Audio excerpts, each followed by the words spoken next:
Hello, I'm Lynn Goldman, the Michael and Lori Milken Dean at the Milken Institute School of Public Health at George Washington University. Welcome to the 14th Annual Southby Lecture in Comparative Health Policy.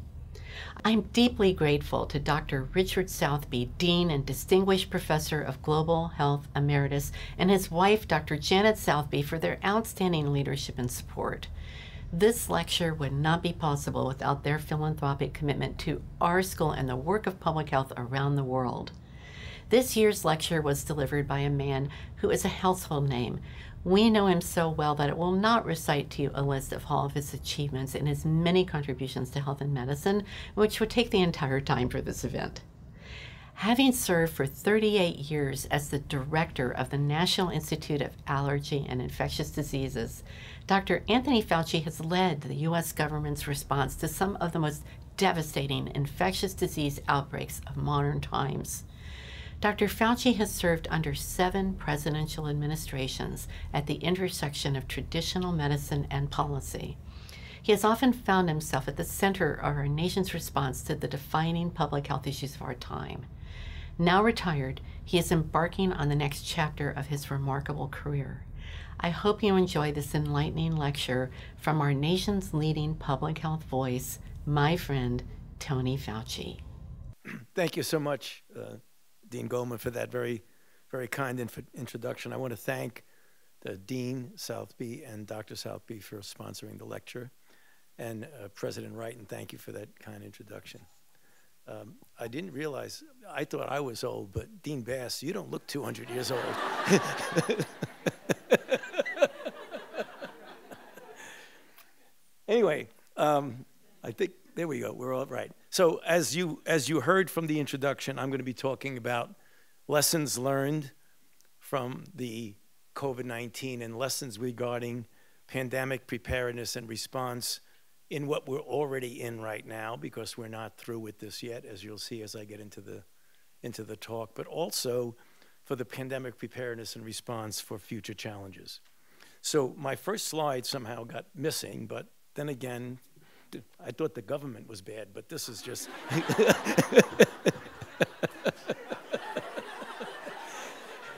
Anyway, the first slide was the title that said what I was going to be talking about. But before I get into the lessons learned, what I want to do is just give you really a small thumbnail sketch, literally in a couple of minutes, of what got us to where we are to really talk about lessons. So let's just look historically, turn the clock back to that very important time of January of 2020.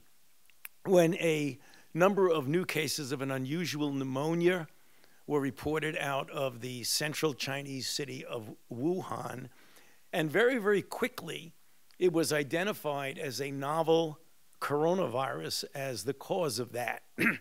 You remember now, and I'll get back to that in a moment, that in 2002, another novel coronavirus was responsible for SARS-CoV-1 that also emanated out of a situation in the southern part of China, Guangdong province, that led to a mini outbreak of 8,000 cases and 781 deaths. Very quickly, the sequence was posted on a public database literally the next day. And from that, as I'll get to in a moment when I talk about the scientific response, that led to a chain of events that led to the interventions that we currently had.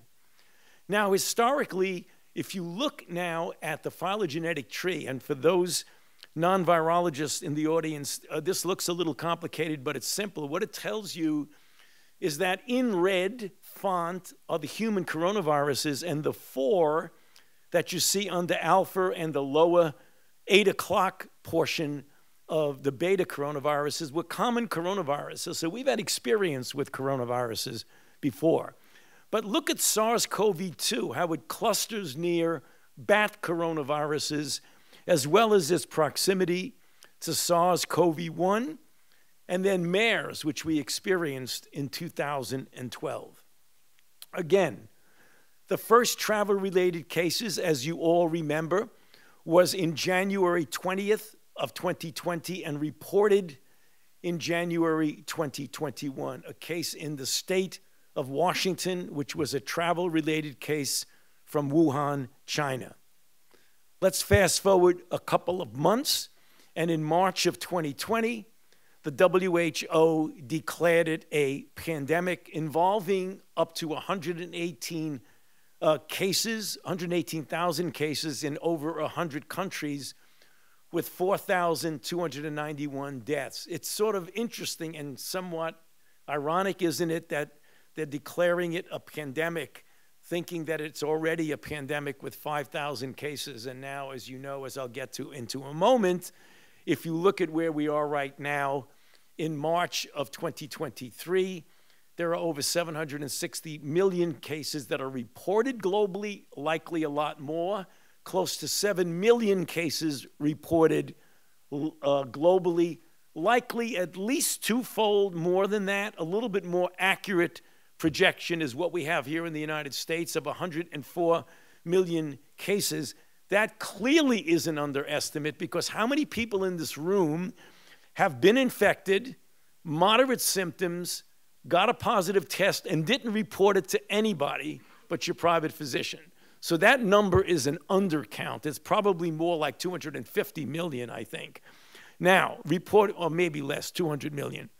But the thing that is probably the accurate number among that is the amazing number of 1,125,000 deaths in this country, making it the worst pandemic of a respiratory illness in well over 100 years since the now iconic pandemic of influenza in 1918.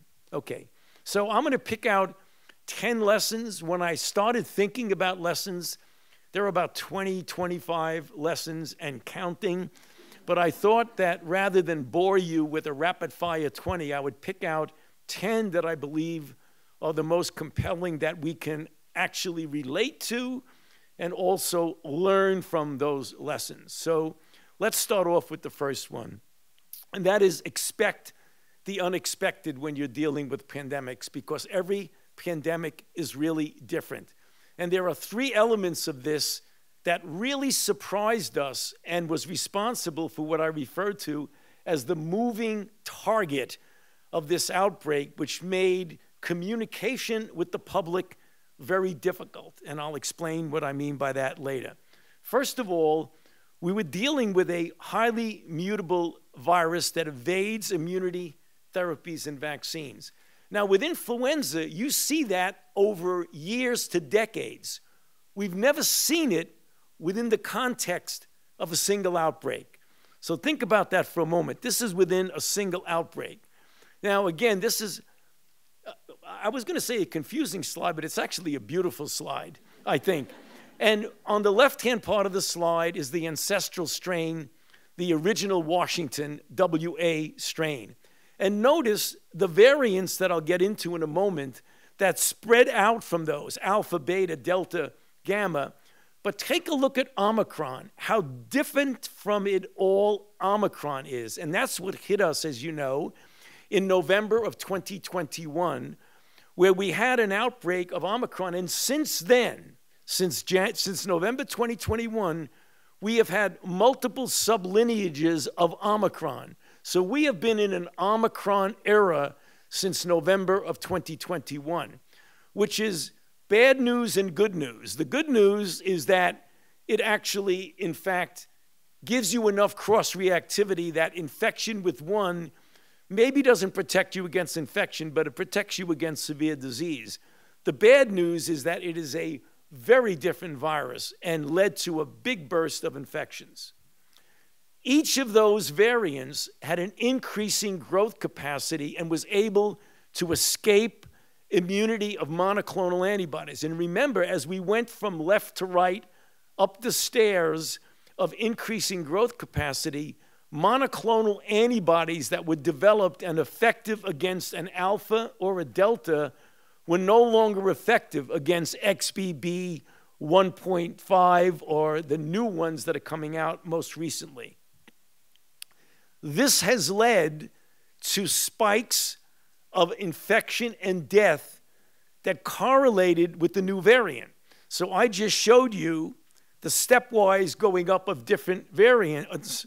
And this is what looks like clinically of the 7-day rolling average of cases in the United States from March of 2020, when we declared it a pandemic, until just literally a few days ago, when you had a diminution. Now we're in a much better place than we were before, and the deaths are the same thing. The deaths and the cases paralleled the new variants as they came. Now, that makes it very difficult, because what we can't do and have not done, we've done a little bit of it, is to play whack-a-mole with the various variants. Because if we had looked for a new vaccine for each of these, we would have been playing whack-a-mole about every 5 or 6 months. Now, right now, it's very clear that we went from 800 to 900,000 cases a day down to a much lower level, and we went from 3,000 to 4,000 deaths a day to now down to around 300 or 400 deaths per day. So we're not out of the woods yet, because remember, one of the things we are concerned about, just the way Omicron came out very, very different, it is conceivable, how likely, I do not know, but it is conceivable that we will have something like this, a brand new variant where we're sitting around thinking that everything is behind us, which right now everybody wants to believe, understandably, that everything about this outbreak is behind us, but we don't know that. And when you say that, you don't want to scare people, and that's not meant to it, but we just better make sure we stay prepared, because we can get a different outbreak. Okay, now, the next thing, and we're still in lesson 1, but lesson 2, 3, 4 is going to go much more quickly, I promise you. Okay, one of the things that is really a game changer for COVID is the fact that, unlike any other respiratory virus, about 50 to 60% of all of the infections came from an asymptomatic person, either someone who never will get any symptoms or who is in the pre-symptomatic stage. So for the non-virology, epidemiology types in the audience, why is that important? It's important because the syndromic approach to a respiratory disease gets turned over on its head. How do you do contact tracing of someone who doesn't have any symptoms? It makes it very, very difficult to do.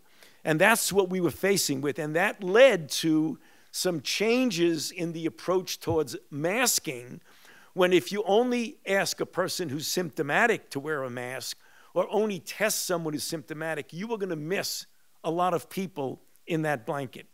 And then the other thing that came a bit later was a realization that, unlike influenza, which is mostly droplet transmitted, this is a virus that's transmitted by aerosol. Now, what does that mean? Aerosols are particles that float in the air, and they come out when you breathe and when you talk. So you don't have to be sneezing and coughing to let out aerosol. And that's the reason why people who are infected in a room, when nobody has a single symptom, that's when you could transmit. Okay, now, lesson 2. This is important because we need to act early and rapidly with public health interventions and countermeasures when we're dealing with a virus of pandemic potential. It is not linear. It is linear at first. Look at from left to right. And what happens when the pandemic explodes? It goes from linear to exponential. Now, if you're having a virus that you know has pandemic potential, then anticipate it will ultimately be exponential. That leads to a relationship with another lesson regarding transparency, because remember, some of you have corporate memory in the audience, is that we were thinking, based on what the Chinese were saying, that this was a very inefficiently transmitted virus. Remember that? And then it was, well, maybe it's transmitted pretty efficiently. And then, holy mackerel, it's transmitted really efficiently. So if you had known that early on, your preparation and your response would have been different. Okay.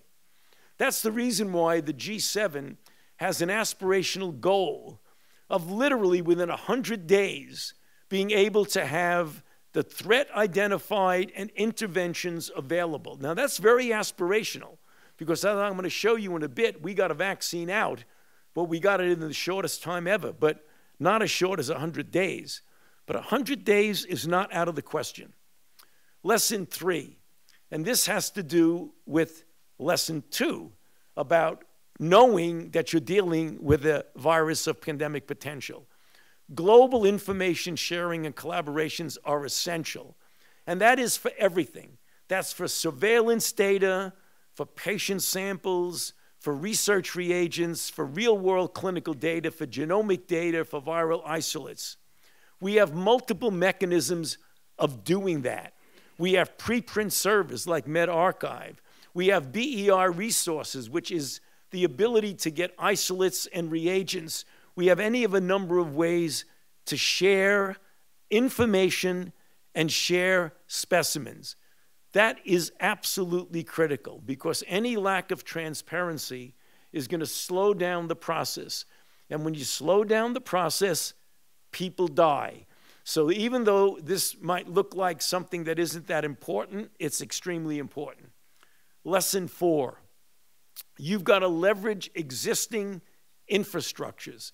In this case, again, some of you in the audience remember, 38, 35, 37 years ago at NIAID, in anticipation of the need for clinical trials for antiretroviral drugs and for vaccines and for prevention, we built the largest clinical trial network in the world.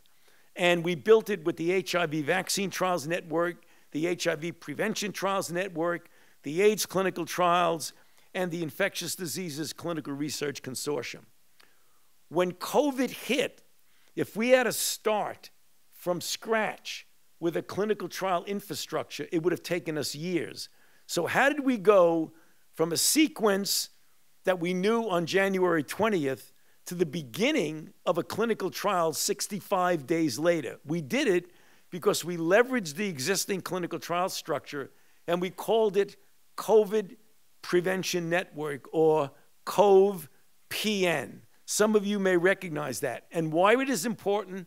Because COVE-PN, if you look at this map, has sites literally throughout the entire world. And as when we get into the vaccine component, it was in these sites that we were able to have clinical trials involving tens of thousands of people literally overnight by merely converting a clinical trial network for HIV into a clinical trial network for COVID-19. Lesson 5. This is one I want to spend a few minutes on because it really is the core of one of the great successes that we had with COVID-19. And that is prior scientific advances enabled the rapid countermeasure development. So I wrote a commentary in April of 2021, The Story Behind COVID-19 Vaccines, and it's a beautiful story of science. What it tells us that the speed and efficiency in which these highly efficacious vaccines were developed were due to an extraordinary multidisciplinary effort of basic, preclinical, and clinical science that had been underway under the radar screen, out of the spotlight, literally for decades before the unfolding of COVID-19. So when we talk about how quickly we responded within days, well, on the far side of that were decades of research. So I want to introduce this in two separate buckets. One is vaccine platform. What do we mean by a vaccine platform? A vaccine platform is the type of vaccine that you use. It could be killed vaccine, live attenuated, recombinant DNA, viral vector. That's the platform. The immunogen is what particular disease you're dealing with. Polio, measles, mumps, hepatitis, Ebola, MERS, etc. It was the individual scientific approach on both platform technology and immunogen design that led to the success. let's look at platform technology. I don't want to go into all the different platforms. The one that obviously was the game changer was the mRNA technology. mRNA technology was not born in 2020. Katie Carrico and Drew Weissman were working on this literally for a couple of decades before. And what they did was an eloquent scientific experiment in which they took an mRNA molecule, which when the body sees RNA, it thinks it's a virus, so it immediately degrades it. So how do you get an mRNA virus vaccine to be used as a vaccine? What they did for years worked on modifying the molecule so that the part that triggers an innate response is no longer there. So the body sees the mRNA and doesn't think it's a virus and allows it to then code for the protein that becomes the immunogen. What about the immunogen?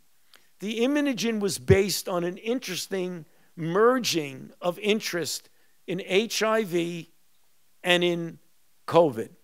And let me explain how that came about. It came about at the Vaccine Research Center at the NIH, which was part of NIAID. And what it was is that a group of investigators, and I circled two people in red. The one on the top, the 6'5" guy, is Barney Graham. And Barney Graham came to the VRC interested in respiratory syncytial virus, even though he is also an expert on HIV and now an expert on COVID. In the lower left is Peter Kwong, who's a structural biologist whose major interest is HIV. So for years, Peter was working on trying to stabilize the structure of the HIV envelope trimer using cryo-electron microscopy and structure-based vaccine design. Fortunately, it was eloquent science. Unfortunately, we don't have an HIV vaccine yet. However, down the hall from him was Barney Graham, who was trying to develop a respiratory syncytial virus vaccine. And what they found out, that the immunogen, so that when a virus, and I know many people in the audience know this, but for those who don't, when a virus meets a cell virus, this is the prefusion form. When it hits the cell, it fuses and its conformation changes. It was found out that the prefusion immunogen really was a great immunogen. It induced a really good immune response. The post-fusion was not as good an immunogen. The problem is that the prefusion was very unstable and you couldn't make it into a vaccine. So what they did is they used the structure-based vaccine design, and look at the paper on the left. The authors are Barney Graham and who? Peter Kwong. They got together and they used that technology to be able to stabilize the F protein, which is a protein that's the immunogen for respiratory syncytial virus, in its prefusion form by using some particular mutations to stabilize it. And as you probably know right now, a respiratory syncytial virus has been recently approved or will be in the process of being approved based on this.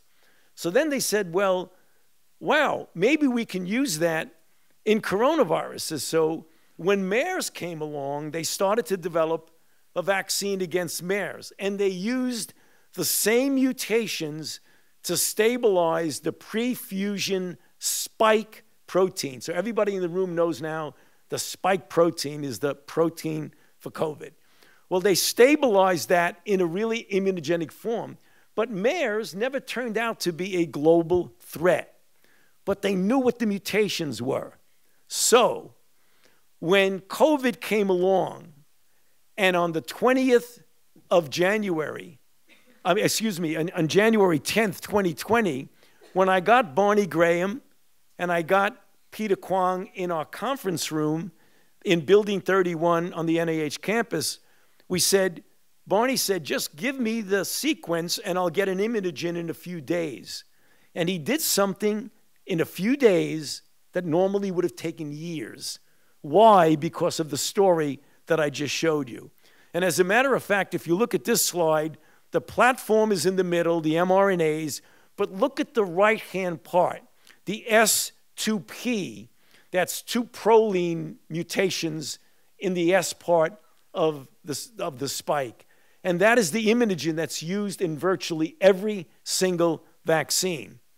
Now, what about the time frame? This is really interesting. I spend more time than the other lessons because I love this lesson. Okay, as I mentioned, 5 days after the sequence was made available, we started the vaccine production with Moderna. 65 days later, we were in a phase 1 trial. 139 days later, in a phase 2 trial. 198 days later, in a phase 3 trial. That's ridiculous. That never happens in vaccinology. And then 11 months later, after testing it in tens of thousands of people in the clinical trial network in lesson number 4, we had a vaccine that was going into the arms of individuals that was safe and 95% effective. Now, let's compare that to other vaccines. So the time to development from the time you recognize a pathogen, it's sort of a little bit silly, like typhoid took 105 years, all right? So polio took 47, pertussis, rotavirus, and you go all the way down and look at the difference between how quickly. Now, the reason I show this is, 1, it's of scientific interest, but 2, do you imagine how many more people would have died if it had taken 4 or 5 years to get a COVID vaccine? That is the lesson of all lessons to support biomedical research, but also, if you look at the effect for 1 year from December of 2020 to November of 2022, we've averted 3 million deaths, 18 million hospitalizations, 120 million infections, and a healthcare cost of $1 trillion. And I can tell you, we didn't spend $1 trillion on the basic research to do that. It was measured in tens and tens of millions of dollars. And because of that, Science magazine voted this, appropriately so, in December of 2020, the scientific breakthrough of the year, and even the lay press realized the importance of this, where Kizzy Corbett and Barney Graham, who did the immunogen, and Katie Carrico and Drew Weissman, who did the platform, were named the Time Heroes of the Year, and very, very deservedly so. Now, we also, before I leave that lesson, we realize now that we must make a commitment to the vitality and renewal of the biomedical workforce that's essential. Fields traditionally associated with human infectious diseases, and we're right here at a school of public health, so you're all part of this. Related fields such as ecology, evolutionary biology, the social sciences, and the physical, chemical, mathematical, and computational sciences. We need to keep training people so that we have more Barney Grahams, more Drew Weissmans, more Katie Carricos, and more Kizzy Corbetts. Lesson 6, prototype and priority pathogen approach. What do we mean by that? Priority pathogen means you decide ahead of time what pathogen really is of pandemic potential, and you already start making interventions for that. That's what a priority pathogen is. The WHO blueprint has already picked out some of these, and you recognize them. Crimean Congo hemorrhagic fever. Nipah is always a threat, sitting right there, getting ready to be an outbreak. CEPI, an organization that's an international organization, has also put together a priority pathogen. However, what I believe is the most important approach would be to do a prototype pathogen approach. What do we mean by that? That means that you build on prior experience within a family of virus.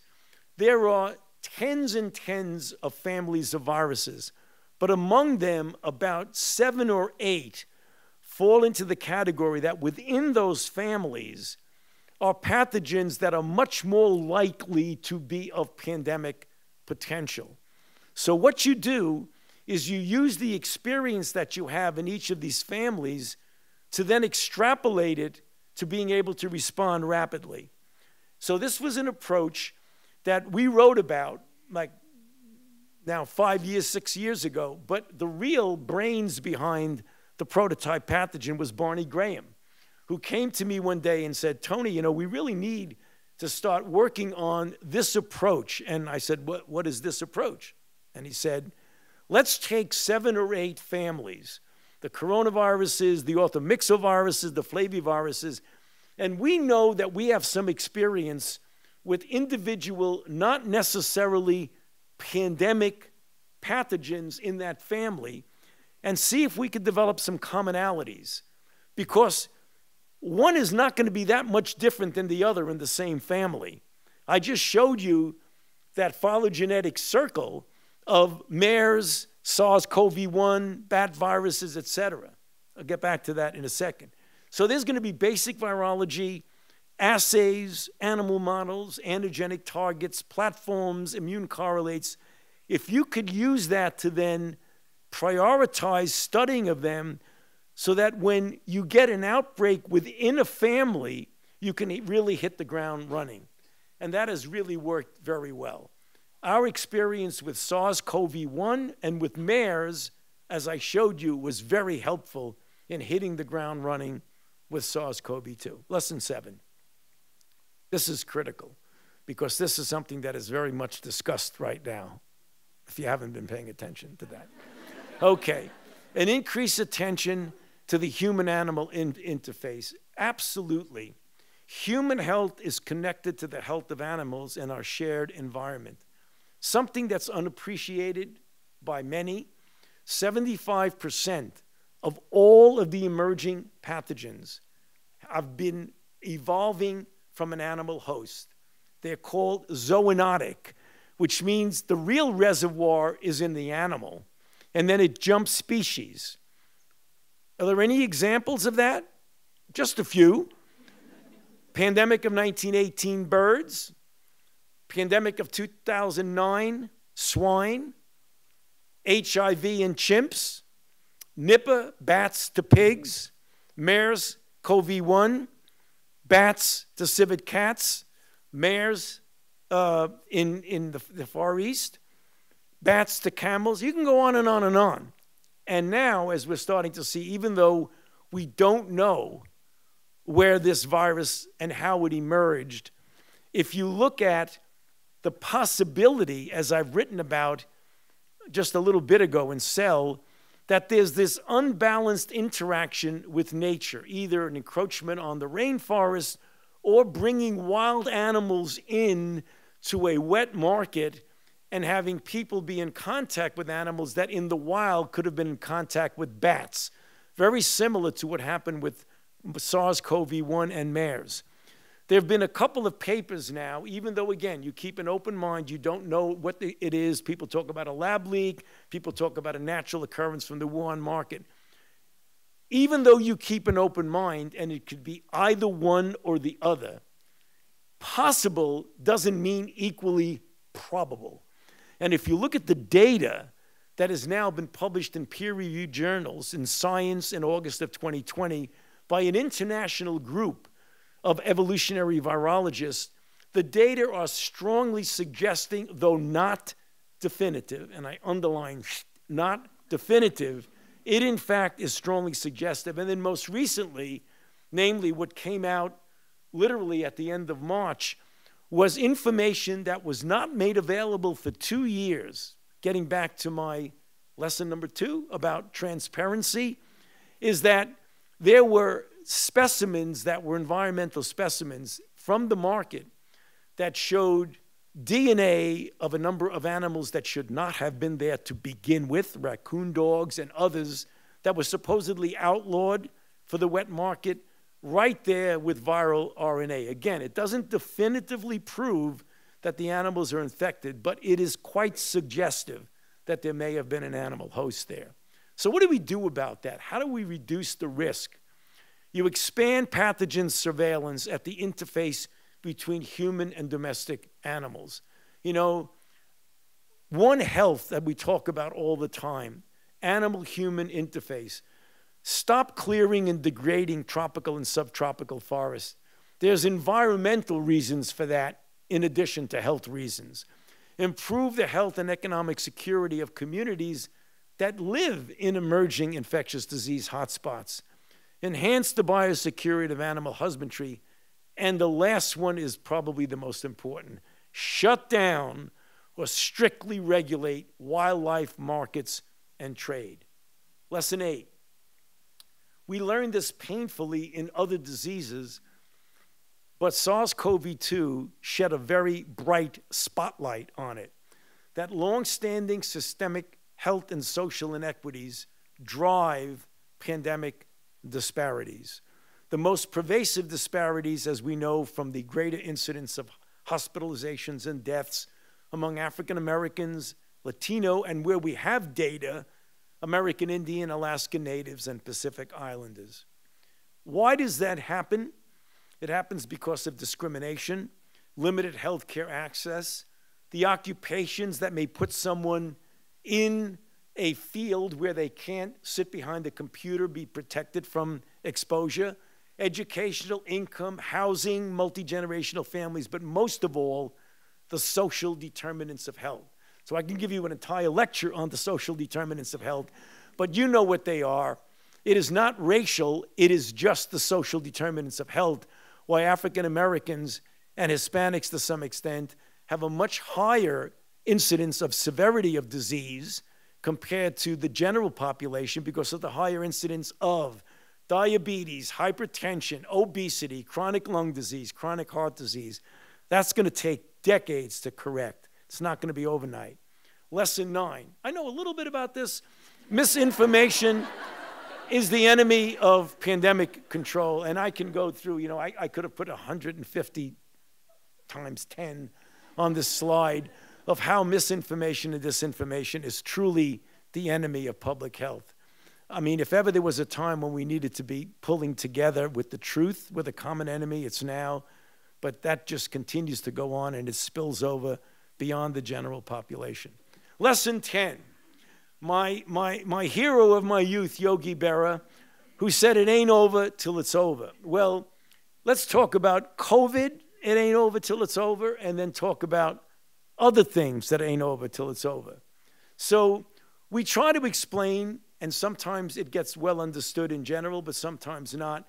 Where are we going with COVID-19 in 2023 and beyond? Well, I think you could make it clear if you break it down into different segments. You ask yourself the question, can we eradicate SARS-CoV-2? And there's one of the few things I can say definitively, no. And why do I say no? Because we've only eradicated one single human infection in the history of public health, and that's smallpox. Why were we able to eliminate it? Multiple reasons, besides that there's a lack of an animal reservoir. Smallpox is a phenotypically stable virus. There are genetic mutations in every virus. Viruses love to have mutations, but most of the time they stay phenotypically stable. Smallpox that killed some of the Egyptian pharaohs is the same smallpox that we eradicated in 1980. Point number 2, there was a widely accepted vaccination campaign. But importantly, the durability of vaccine and infection-induced immunity is measured minimally in decades and optimally for a lifetime. So then ask the next question, can we eliminate it? What does eliminate it mean? It's no longer in certain regions of the world. It's no longer in the United States or in the European Union. Let's take a look at what we've eliminated. In the United States, we've eliminated polio and we've eliminated measles. So let's look at the characteristic of that virus and those viruses. One, they're both phenotypically stable.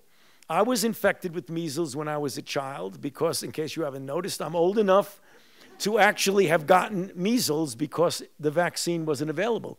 That's exactly the same measles that's infecting children in Pakistan and in Afghanistan. It's phenotypically stable. Next, we know that if you either get infected with measles or you get vaccinated with measles, that the durability of your protection is measured minimally in decades and optimally for a lifetime. And you have a very well accepted national vaccination campaign. Most of the time, You can't go to school until you get measles vaccine. Now let's look at the subject of today's talk, SARS-CoV-2. As I've showed you on lesson number 1, this is a very, very diverse virus. It is a SARS-CoV-2, but genotypically and phenotypically, we've had 5 variants that have caused spikes throughout the world. Do we have a widely accepted vaccination campaign? No.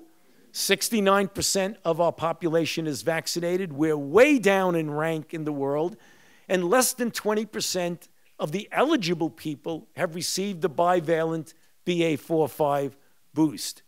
What about immunity? We all know that the immunity against infection wanes in a matter of months, and immunity against severe disease hangs in there a bit longer, but it's not measured in years. We don't know if it's decades yet, but I can tell you it isn't decades because you know you're going to need a boost very likely. The FDA has already decided that soon they will be saying, I read this literally today, that they are in fact going to very likely recommend that there's a springtime boost for people who are immunocompromised and elderly. Now, what do we want then? Control. That is feasible and doable, and that's what we want. We want to get control. Some people call it endemicity. Some people call it back to normalcy, namely similar to other viruses, though we like it all to go away, but it's not going to go away. We want to get it down to a low enough level that it doesn't interfere with the social order.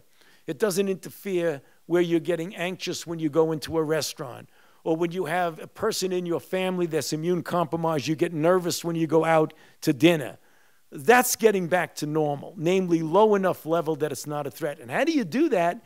And I think we know how to do that. You have interventions. You may need to intermittently vaccinate, a la what the FDA is already talking about.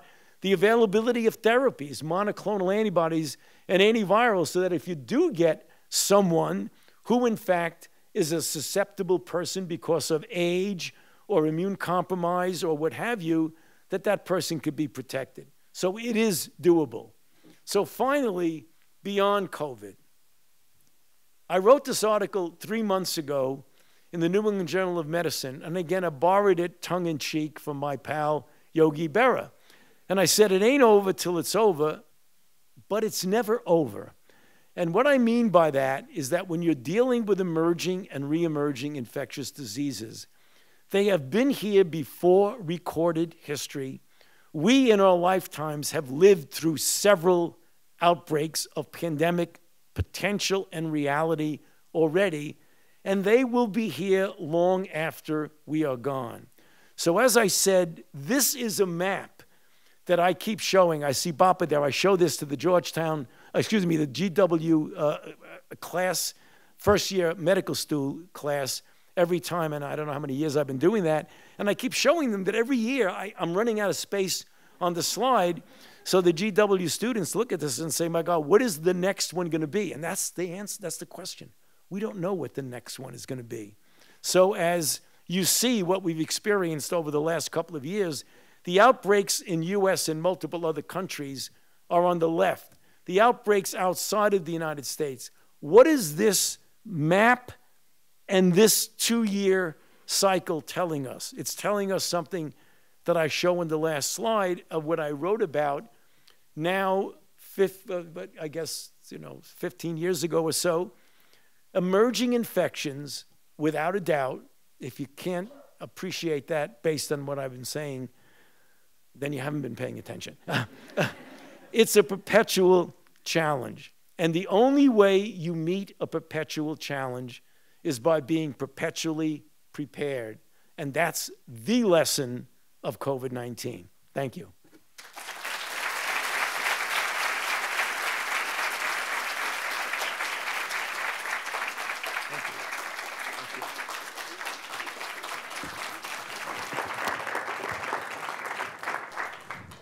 Okay, well, as you might imagine, we have a few questions that were submitted ahead of time by members of our community, especially students, and I'm going to get through as many of them as I can, Tony, but Okay.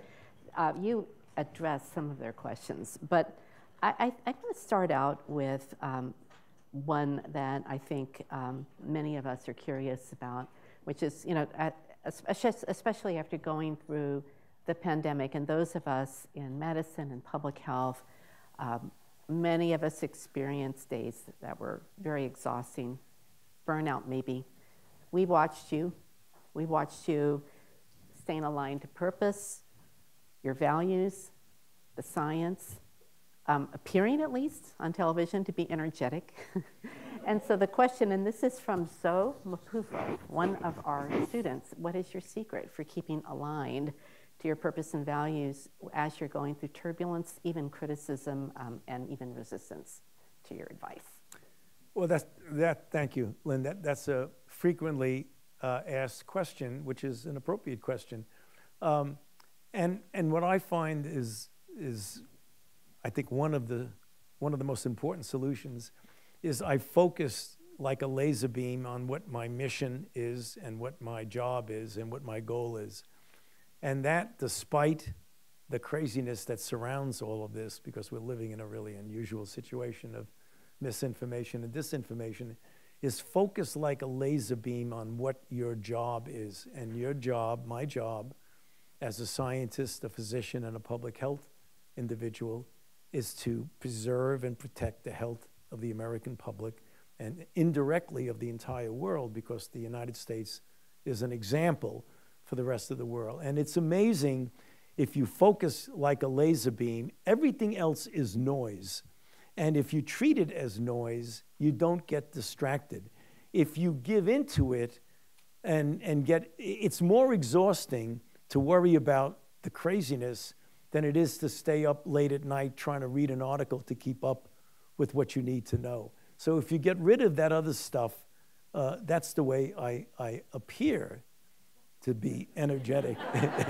But there's another very important thing, because sometimes it does escape from you. In the first 3 months of the outbreak, in January, February, and March, I did something stupid.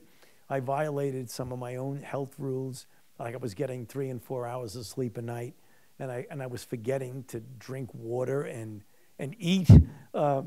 So it was a very wise consultant that I had, my wife, who essentially said, time out. You're going to sleep and you're going to drink, a couple of bottles of water a day. And then I realized that this is a marathon. So right around March, I realized that this was not a 10K. It was a marathon. And I realized I needed to pace myself. So that was the secret. Thank you for that.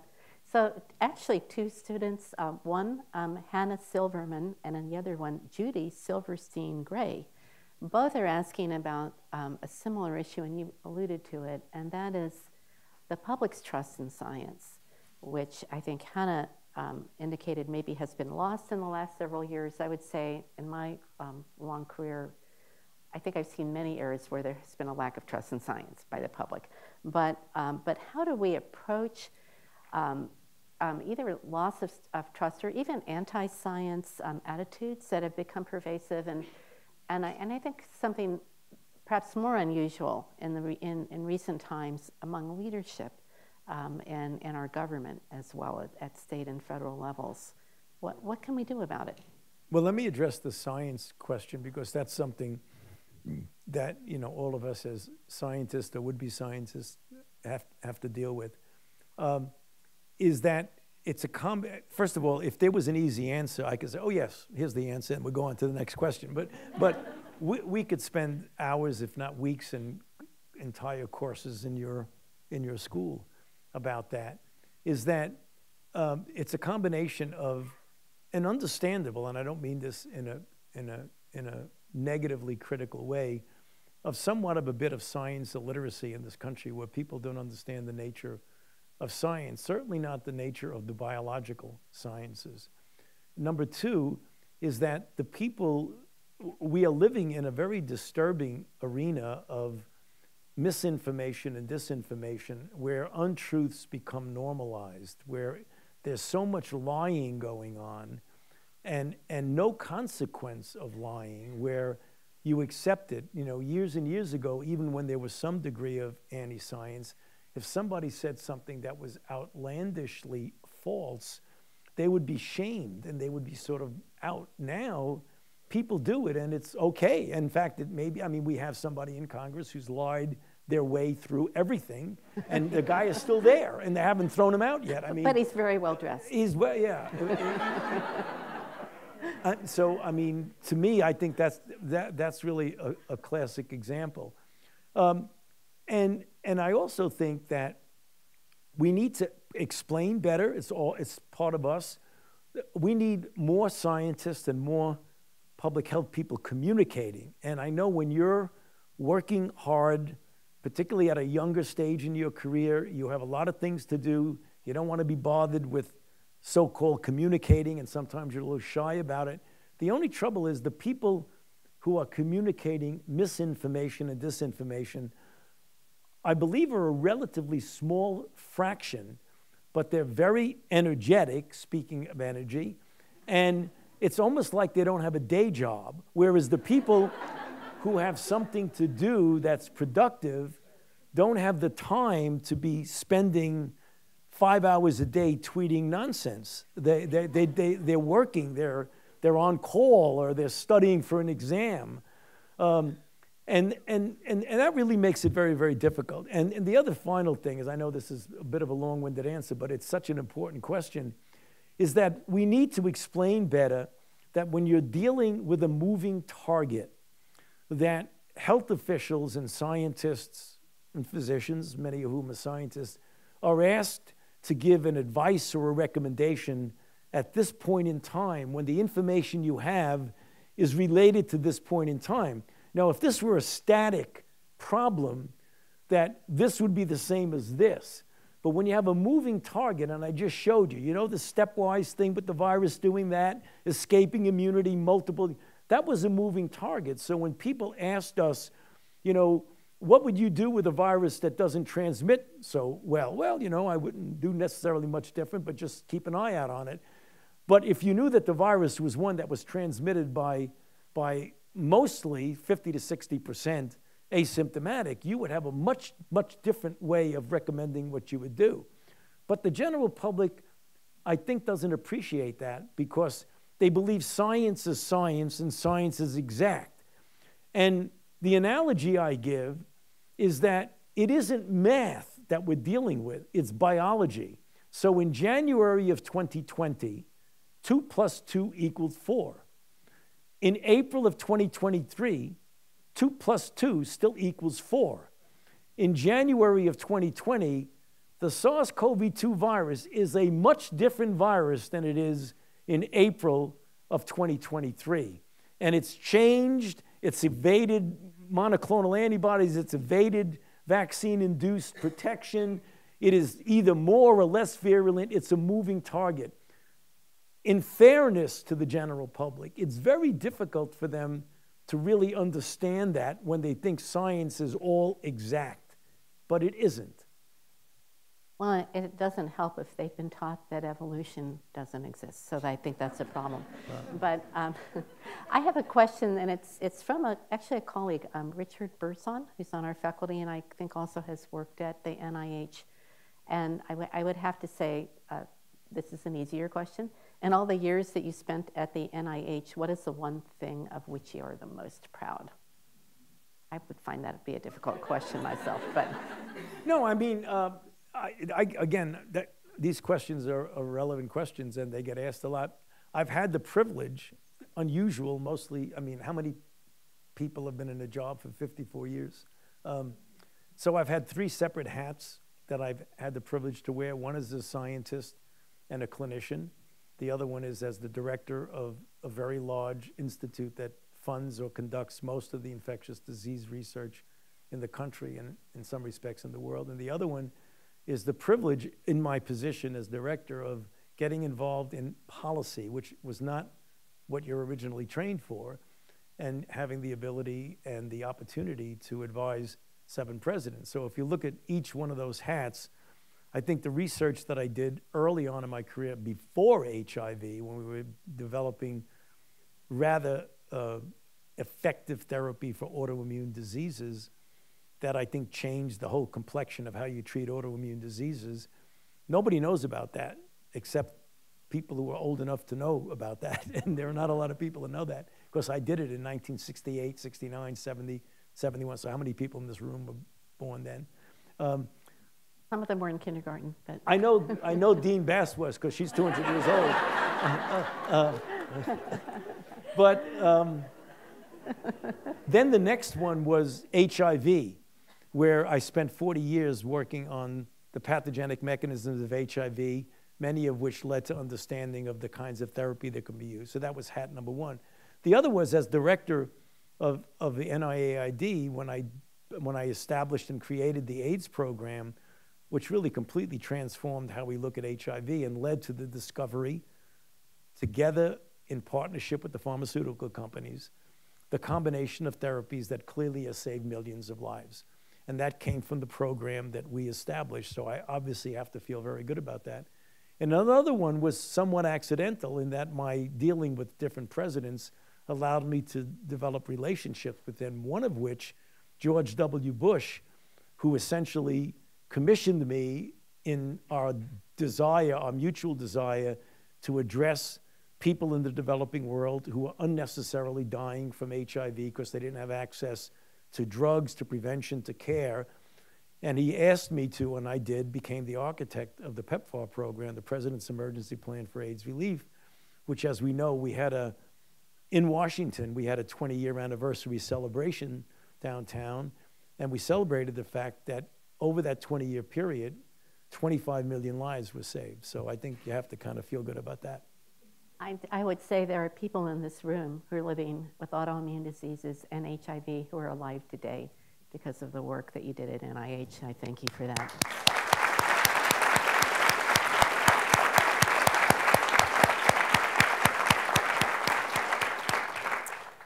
So a question from Ella Flowers. Her concern is how we were able or not able to collect real-time data about public health during COVID, and if there was one thing you could change about what kind of information was available to you on a daily basis, what that would be. Yeah. I feel awkward in saying I spoke about the great scientific successes of COVID. The great failures, unfortunately, saying this in a school of public health, was public health. I mean, we failed at public health, and we didn't fail because we didn't have good people. We have really, really good people, many of them here in this organization. We failed because our system of collecting data in real time is non-existent. And the reason you know it's non-existent, it was very humbling, because I hope the CDC is going to change. They need the resources to do it. Thank goodness Rochelle Walensky realizes that, and she's trying to transform that organization. But the data that we get is usually 2 to 3 months late. And we, myself and the people in the COVID team, it was somewhat humbling. In order to get real-time data of what was going on, we had to get on the phone with our colleagues in Israel, in the UK, and in South Africa, who had a system because their healthcare system was intimately entwined with their public health system. So that anytime somebody went into an emergency room or went to see a doctor and got a COVID test or got a diagnosis, that immediately went into a database. So you could get on the phone with our South African colleagues and say, what is the real-time prevalence of this new isolate called Omicron? They could tell you within the last week what it was, and we had to wait literally for months to find that out. That's the thing that needs to, well, you know that better than I, Lynn. I'm working with the CDC, Dr. Walensky, right, in the context of her advisory committee, and I mean, we do have these electronic health record databases that don't talk to each other and don't talk to public health, and a lot of things are entered, and a lot of people in healthcare put a lot of effort into it, but it does not get interconnected in a way that is meaningful for real-time data for public health. It's really an amazing thing. Two of the students, and so this is kind of connected, two of the students, Michael Chang and Carolyn Brown Kaiser, are concerned about the fact that public health received a lot of attention during the pandemic, and then frankly, some people got a little tired of it, quit talking about it. How do we keep the focus on the public health system? The fact that we have such a poor data collection system is not because the people in the system don't understand that it needs to be done. There's a lack of resources. I was telling you about how where you work in Montgomery County, they were exchanging data by fax when we first went in there in early 2020, which is crazy, right? Home of the NIH. But how do we bring public health forward on the policy agenda? How do we get focus on that, especially in this era? Well, it's got to be strong advocacy. One of the things that I've, the benefits, if you want to call it a benefit, of having been in the field for so long is that you see the corporate memory of an acute challenge is very short-lived, unfortunately.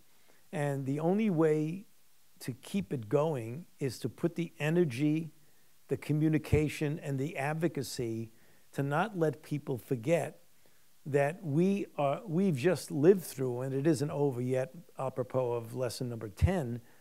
I memorized all those lessons. Is that it isn't over. And what better lesson can our civilization get to have the worst killer pandemic that we've had in over 100 years? We've got to keep the advocacy up. And we also need to go back and rekindle advocacy. One of my great concerns, since I've spent 42 years of my life with HIV, is that everybody, kind of figures, well, HIV is where we want it. No. There's still a lot of people getting infected throughout the world. There's still lack of access to drugs. We need to put much more money into developing better user-friendly regimens. We've done well with long-acting PrEP and long-acting treatment, but we've got to continue to do better. We had an aspirational goal of ending HIV by 2030. We shouldn't give up that goal. And if you don't give up the goal, you got to make sure we get more resources in that. So you got to keep pushing. You can't, things don't happen spontaneously or automatically in Washington, except taxes and things like that. But hearings. Hearings. Yeah. All right. Well, I think HIV, if you had it up on one of those slides, it's definitely a virus that's fairly stable.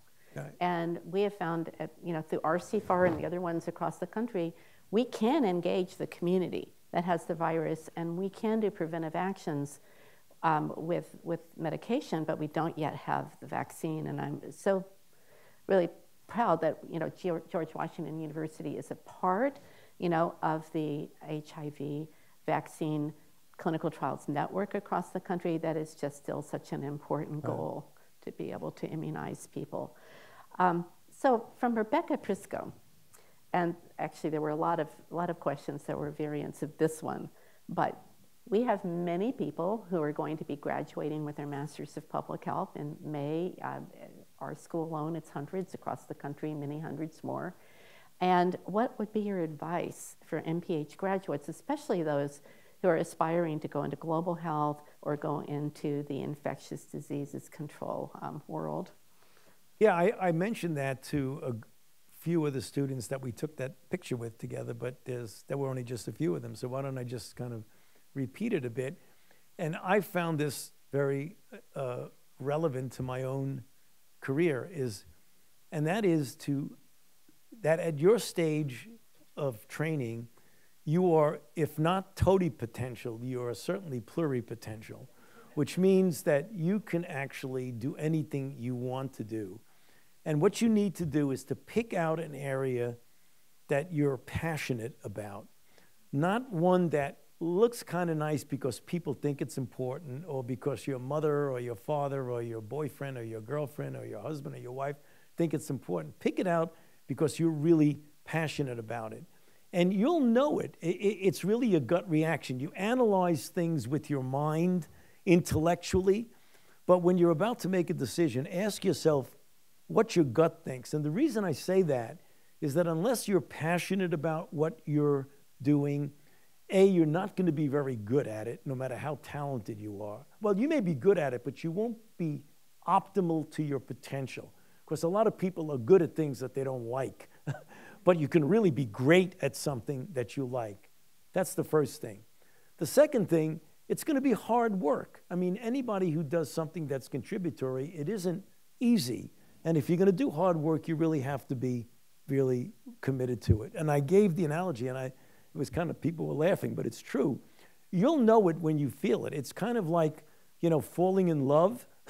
You go out and you date 5 or 6 people. They're okay, but you're not in love. And then you meet somebody, bang. It's like, whoa.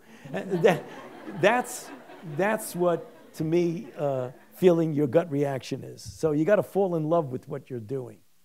I mean, I would say that people come into public health for love, not money. It doesn't really pay all that well. So, right, a priori, we have people who are so motivated. You mentioned earlier, as you work with other countries, that their health systems are aligned, prevention, public health, and healthcare, and ours is not. And how do you see that evolving in this country, the relationship between public health and medicine, and, given, and of course our system is very complicated, it's not really a system, but... Well, we have something in this country that many of the other countries, whether they're poorer, none of them are richer, but depending on how less rich they are, don't have the disparities that we have. We have extraordinary health disparities in this country. And when you have a degree of disparities where you have unequal access to and unequal capability of responding to, then your health system is not going to be as good as it could be. And I think everybody agrees that the health system in this country can use improvement. I'm really trying to sort of measure my words, because talking about misinformation and disinformation, my iPhone will explode if I say something that disturbs some nutcake out there. And, that is one of our problems, though. I mean, I think not just somebody out there might be disturbed, but also the potential for almost an automatic set of responses to happen. And we were talking about that a little earlier, about how negativity on the internet gets magnified so quickly, because there seem to be, and I've experienced it myself, these bots that as soon as they pick up something negative, automatically amplify it. It's just, and it can't possibly be actually, because it's going to be hundreds of them all at once. Actually, Lynn, on a very serious note, that's something that when you talk about the students and people who are young in their career, it is a reality. I know this because I've been told this 100 times by my experienced, well-established public health and scientific colleagues, that they may say something that's absolutely true and about public health, like, you really need to go out and get vaccination because vaccines, they are safe. They don't cause you to get magnetized, and Tony Fauci didn't put a chip in it with Bill Gates, and it can save your life. And that literally within minutes, they get 50 threatening emails about not only, very obscene, threatening things, but even things of threatening violence against them. And you have these public health officials say, what do I need this for? I'm not going to speak out about public health. That's a really diabolical, clever way to get the misinformation, disinformation be more prevalent than the correct information, is try and intimidate the people who are putting out the correct information. So I know it's not easy when you go home and you get beep, beep, beep, beep, beep, and you just say, oh my God, is somebody really telling me this? I'm going to make sure my children don't see that. But that's the reality. But you can't back down. I mean, if you back down, and then they've won. And they've won. And that's an unfortunate state of affairs. absolutely the case. But I do think that for young people beginning their careers, to participate in the dialogue is important, but also to be thoughtful about what you tweet and post. If you're feeling particularly riled at that moment, it may not be the right moment to post.